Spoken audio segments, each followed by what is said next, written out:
சாமானிய மக்கள் சாலையோரமா வியாபாரம் செய்யக்கூடிய மக்களுக்கு ஐநாவில் பிச்சை எடுத்திருக்கின்றது இந்திய அரசாங்கம்.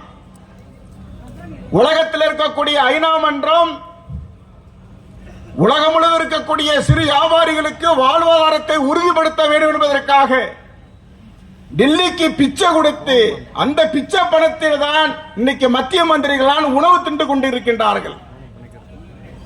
சிறு வியாபாரிகளுக்கு உச்ச நீதிமன்ற வழிகாட்டின் அடிப்படையில் அவர் வாழ்வாதாரத்தை உறுதிப்படுத்த செய்ய வேண்டும். கள்ளச்சாராயம் விற்கல, பான்பராக்கு விற்கல, இந்த நாட்டு சாமானிய மக்களுக்காக உணவுப் பொருட்களையும் அவனுக்கு தேவையான அத்தியாவசிய பொருளையும் சாலையோர விற்பனை செய்யக்கூடியவர்களுக்கு வாழ்வாதாரத்தை உறுதிப்படுத்த வேண்டும் என்று கடந்த கால ஆட்சியில் உறுதி செய்யப்பட்டு ஒவ்வொரு நகராட்சியிலும் வெண்டிங் கமிட்டி அமைக்கப்பட வேண்டும்.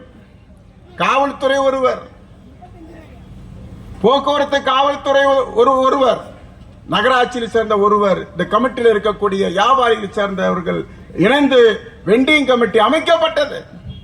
மனிதநேய மக்கள் கட்சியினுடைய ஒட்டுமொத்த கோரிக்கையை ஏற்று தாம்பரத்தில் அமைக்கப்பட்டது, சென்னையில் இருக்கின்றது. ஆனால் தொடர்ச்சியாக திராவிட முன்னேற்ற கழகம் வெற்றி பெற்றதற்கு பிறகு மாமன்றத்தில் கோரிக்கை வைக்கின்றோம், அமைச்சரிடத்திலே கோரிக்கை வைக்கின்றோம், வெண்டிங் கமிட்டி அமைத்து தாருங்கள், சாலையோர வியாபாரிகளுக்கு வாழ்வாதாரத்தை உறுதிப்படுத்துங்கள் என்று சொல்லுகின்றோம். நான் மாமன்ற உறுப்பினராக தேர்ந்தெடுத்த பிறகு ஏறத்தாழ 10 முறை மாமன்றத்திலே மனு கொடுத்திருக்கின்றோம். ஆனால் ஏசிலே உட்கார்ந்து கொண்டு நேரடியாக வரக்கூடிய அதிகாரிகள் ஏதோ சாலையோர வியாபாரி என்று சொல்லலாம் இலக்கணமாக கேவலமாக பார்க்கக்கூடிய நிலையில் இருந்து கொண்டிருக்கின்றார்கள்.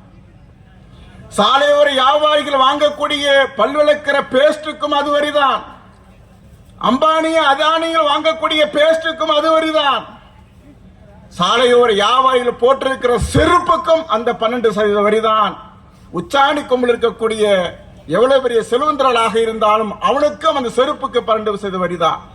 இதுதான் அரசாங்கம் சேமித்து வரி பணத்தை இன்றைக்கு கள்ளக்குறிச்சியில் தலா 10 லட்சம் ரூபாய் அரசாங்கம் கொடுத்திருக்கின்றது.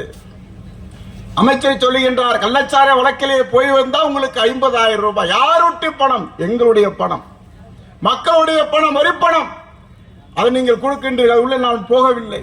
பூரண மதுவிலக்கு எந்த நேரத்தில் எப்படி வருமோ அந்த நேரத்தில் நாம் போராடுவோம், மூர்க்கத்தனமாக போராடுவோம். ஆனால் இங்க இருக்கக்கூடிய அதிகாரிகளுக்கு ஒரு வேண்டுகோள், மாநகராட்சி அதிகாரிகளுக்கு, தேசிய நெடுஞ்சாலை பொறுக்கிகளுக்கு தள்ளுவண்டியை உடைக்கின்றார்கள். உத்தரப்பிரதேசத்தில் நடைபெறவில்லை, துனிசியாவில் நடைபெறவில்லை.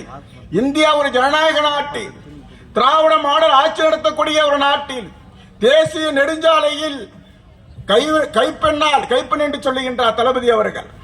முதலமைச்சர் டாக்டர் கலைஞர் அவர்கள் சொன்னார், கணவனால் கைவிடப்பட்ட பெண்மணியுடைய வண்டியை உடைக்கின்றீர்கள், தள்ளி செல்லக்கூடிய பல வண்டியை உடைக்கின்றீர்கள்.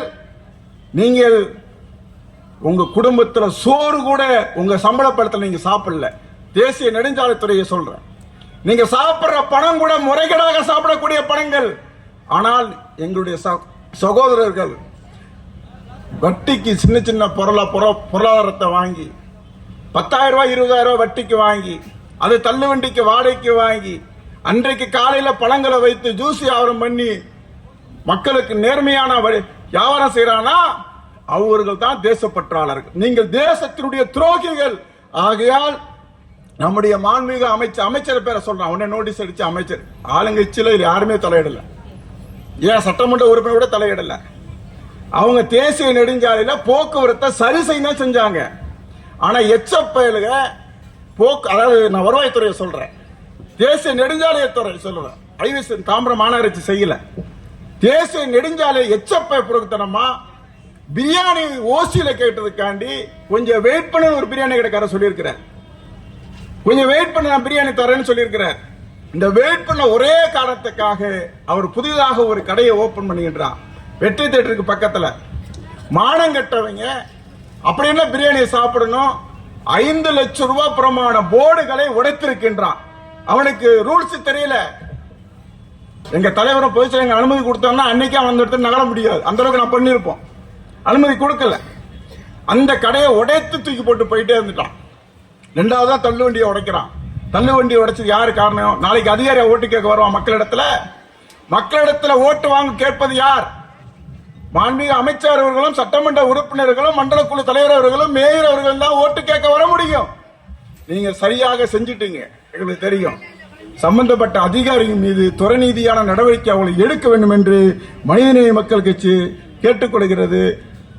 வலுவாக இந்த கோரிக்கை வைக்கின்றோம். வருங்காலத்தில் ஒழுங்குபடுத்துங்க. எங்க வியாபாரிகள் மட்டும் சரின்னு நான் சொல்லல வரல, எங்க வியாபாரியும் தப்பு செய்யறாங்க. நீங்க வகுத்து கொடுக்கப்பட்ட இடத்தை விட்டு மீறி வர்றாங்க, அதை ஒழுங்குபடுத்துங்க. அதுக்கு தானே காவல்துறை இருக்கு, அதுக்கு தானே மாநகராட்சி இருக்கு. ஃபர்ஸ்ட் வெண்டிங் கமிட்டி அமைங்க. வெண்டிங் கமிட்டி ஏன் அமைக்க மாட்டேங்கிறீங்க? உங்க மேல தவறு இருக்கு. ஏன்னா திருட்டுத்தனமா 30-40 கடையை போட்டு மாமூல் வசூல் பண்றீங்க. போலீஸ் இல்ல, நான் யாருக்கு சொல்லுங்க புரியும். திருட்டுத்தனமா வியாபாரி, இவங்க ஏழை வியாபாரியுடைய பேர்ல 40 கடையை போட்டு பிச்சை எடுத்து நீங்க என்ன செய்வீங்க?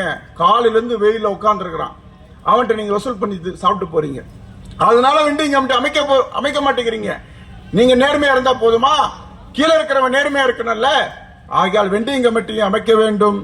வருங்காலத்தில் சிறு வியாபாரிகளுக்கு பாதுகாப்பாக மாண்புமிகு அமைச்சர் அவர்களும் இங்க இருக்கக்கூடிய சட்டமன்ற உறுப்பினர்களும் மேயர் அவர்களும் துணை மேயர்களும் மண்டல குழு நிர்வாகிகளும் முழு வியாபாரிகளுக்கு ஒத்துழைக்க வேண்டும். மனிதநேய மக்களுக்கு சார்பாக கேட்டு விடைபெறுகிறேன். நன்றி.